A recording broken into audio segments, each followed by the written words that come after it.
White house से भयानक खबर बाहर आई है। ट्रंप ने खौफनाक फैसला किया है। ट्रंप ने नेतन्याहू को फैसले के नफे नुकसान बता डाले हैं। सुपर पावर ने आंख दिखाने वाले दुश्मन को तबाह करने का ऐलान कर डाला है। यानी अब युद्ध ही होगा, जिसका परमाणु युद्ध तक विस्तार बिल्कुल मुमकिन है। व्हाइट हाउस में नेतन्याहू की एंट्री ने हवा का रुख पलट दिया है। कल तक ट्रंप ईरान से मीठी मीठी बातें कर रहे थे, वहीं आज फिर से एंग्री अंकल सैम बन गए हैं।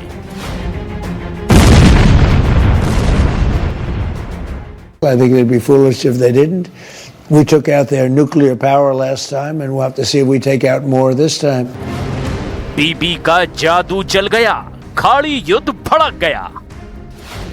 ट्रंप का फरमान, डील करो या बेमौत मरो।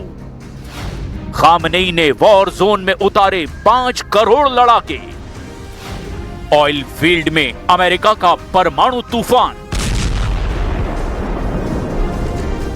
ट्रंप ने ईरान को हर तरफ से घेर रखा है। ट्रंप ने अपने 2 जंगी बेड़े वॉर जोन में तैनात कर रखे हैं, मगर उन्हें इतने भर से तसल्ली नहीं है। ट्रंप वार्निंग दे रहे हैं कि ईरान जितनी देर करेगा उतने जंगी हथियारों से उसे पीटा जाएगा। ट्रंप ईरान के मोर्चे पर तीसरे आर्माडा यानी युद्धपोत के बेड़े को भेजने का ऑर्डर देने की धमकी दे रहे हैं। ईरान पर हमले के लिए अमेरिका ज्यादा देर करने के मूड में अब बिल्कुल नहीं है। इसकी तस्दीक तो अब कतर से आई इन तस्वीरों से भी हो रही है। कतर के अल उदेद एयरबेस पर अमेरिकी सेना की ट्रकों के ऊपर मिसाइलों की लोडिंग शुरू हो चुकी है।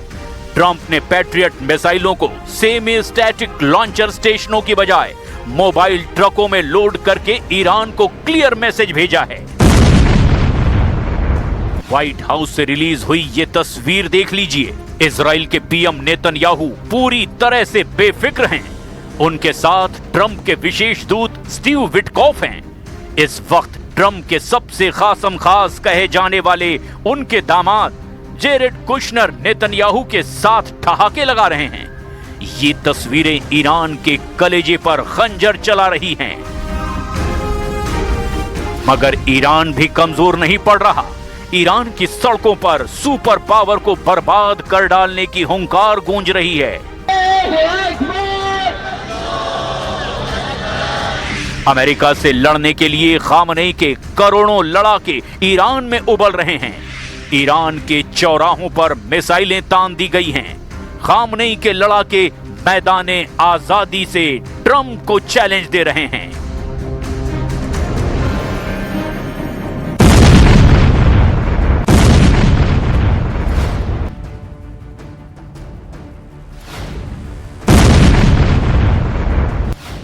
कतर से ईरान पर मिसाइलों की बौछार, अरब सागर से ईरान पर बमबारी। ईरान अब अमेरिका का सबसे बड़ा हमला झेलने वाला है। ट्रंप ने फाइनल फैसला कर लिया है। उन्होंने ईरान को फोड़ डालने का मूड बना लिया है। समुद्र में ट्रंप अपनी सेना और बढ़ाने वाले हैं। वो हथियारों की तादाद बढ़ा रहे हैं। पहले से मौजूद 2 जंगी बेड़ों के बाद भी ट्रंप अपना तीसरा जंगी लड़ाका भेजने का ऐलान कर रहे हैं। लेकिन हथियारों की जो नुमाइश अमेरिका ने की है, उससे सिग्नल मिल रहे हैं कि ईरान पर सुपर पावर पहले जमीनी अड्डों से धावा बोलेगा। कतर के अल उदीद बेस में अमेरिकी वायुसेना ने जंगी जेटों का झुंड रनवे पर उतार दिया है। मतलब ट्रिगर यहीं से दबने जा रहा है, क्योंकि अल उदीद बेस पर मोबाइल लॉन्चर ट्रकों की परेड शुरू हो चुकी है। ये वो हथियार हैं जिनसे अमेरिका सर्वशक्तिमान है। अमेरिका के सबसे घातक जंगी लड़ाकों की मूवमेंट शुरू हो गई है। कतर के अल उदीद एयरबेस पर ट्रकों में मिसाइल लोड हो रही है। अमेरिका अब कितनी ताकत से दुश्मन का सफाया करने वाला है, उसका अंदाजा आप लगा लीजिए। गिनते जाइए जंगी जेट, गिन लीजिए मिसाइल लॉन्च पैड, देख लीजिए ट्रंप के युद्ध वाले truck, cargo, jumbo, fighter jet, क्या कुछ नहीं है यहां। अलुदीद बेस पर मिसाइल लॉन्चर ट्रकों पर पैट्रियट मिसाइलों को लोड किया गया है। सिर्फ कतर बेस पर ही नहीं, सुपर पावर ने खाड़ी देशों के सभी मिलिट्री बेस पर वॉर अलर्ट भेज दिया है। अमेरिका ने ईरान पर जिन अड्डों से हमला करने का इशारा किया है, उनकी लोकेशन जिन देशों में हैं, वो भी आप जान लीजिए। ट्रंप ने इराक, जॉर्डन, कुवैत, सऊदी अरब, कतर, बहरीन, यूनाइटेड अरब अमीरात, ओमान, तुर्की और हिंद महासागर में डियोगो गार्सिया बेस को वॉर मोड में रहने के ऑर्डर दिए हैं। ट्रंप बहुत सीरियस हैं। ट्रंप धमकी दे रहे हैं। ट्रंप ईरान को बचने का आखिरी मौका दे रहे हैं। उन्होंने कहा कि डील नहीं करने पर खामनेई को ऐसी सजा दी जाएगी जिसकी उन्होंने कल्पना तक नहीं की होगी। ट्रंप इशारों में ईरान पर एटमी हमलों का खतरा भी जता रहे हैं। As you know, we have a massive flotilla right now going over to Iran. We'll see what happens. I think they want to make a deal. I think they'd be foolish if they didn't. We took out their nuclear power last time, and we'll have to see if we take out more this time. Netanyahu का white house पहुंचना, Trump का भड़कना, एटमी deal के बदले भयानक युद्ध के हालात बन जाना, 24 घंटे में अमेरिका, ईरान, इजराइल फिर उसी मोड़ पर आ खड़े हुए हैं जहां वो 1 साल पहले थे। बारूदी टकराव जब हुआ था, जब इजराइल अमेरिका ने मिलकर ईरान पर हमला किया था, लेकिन वो युद्ध अचानक भड़का था, सिर्फ 12 दिन तक चला था। इस बार तो जैसी तैयारी है, उससे साफ लग रहा है कि ये लड़ाई एक खेमे के खात्मे पर ही खत्म होगी।